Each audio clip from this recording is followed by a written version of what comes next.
নদী দখল ও দূষণমুক্ত রাখতে সরকারি উদ্যোগ চলমান থাকলেও প্রাণ আরএফএল গ্রুপের বিরুদ্ধে এবার বালু দিয়ে নদীর দখলের অভিযোগ উঠেছে। প্রতিষ্ঠানটি সরকারের নির্দেশ অমান্য করে রাতারাতি নদীর গর্ভ ও নদীর তীর ভরাট করেছে বলে অভিযোগ উঠেছে। বিআইডব্লিউটি এর সহকারী পরিচালক রেজাউল করিম রবিবার রাতে খিলক্ষেত থানায় একটি মামলা দায়ের করেন। এতে প্রাণ আরএফএল গ্রুপের 2 কর্মকর্তা সহ 4 জনকে আসামি করা হয়েছে।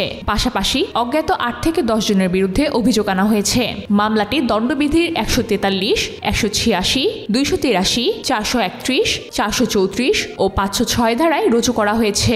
মামলার এজাহারে বলা হয়, বিআইডব্লিউটি এর টহল দল খিলক্ষেত থানার পতিরায় মৌজায় নদীর পশ্চিম পাশে 250 ফুট দৈর্ঘ্য, 50 ফুট প্রস্থ এবং 12,500 বর্গফুট এলাকা ভরাট করার প্রমাণ পায়। অভিযানে কাউকে আটক করা সম্ভব হয়নি। সরজমিনে আমাদের প্রতিনিধি সেখানে গিয়ে দেখতে পায় নদীর মধ্যে 5টি ব্ল্যাকহেড অবস্থান করছে এবং প্রায় 100 ফুট পর্যন্ত নদীর অংশ বালু দিয়ে ভরাট করা হয়েছে।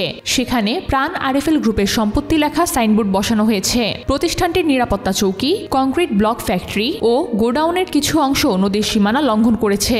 বিআইডব্লিউটি এর কর্মকর্তা রেজাউল করিম গণমাধ্যমকে এই বিষয়ে বলেন, সরকার নদী দখল ও দূষণ রোধে কঠোর অবস্থানে রয়েছে।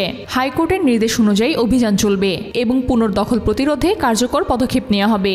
এর আগে গত বছর মার্চ মাসে রূপগঞ্জের কলিঙ্গা এলাকায় শীতলক্ষা নদী দখল নিয়ে প্রাণ আরএফএল গ্রুপের কর্মচারীদের সঙ্গে স্থানীয়দের সংঘর্ষ হয়। সংঘর্ষে 37 জন আহত হন এবং পুলিশ পরিস্থিতি নিয়ন্ত্রণে আনতে ধরে। সরকারের পক্ষ থেকে জানানো হয়েছে, দখলদারদের বিরুদ্ধে আইনানুগ ব্যবস্থা নেওয়া হবে এবং নদী উদ্ধারের অভিযান চলবে।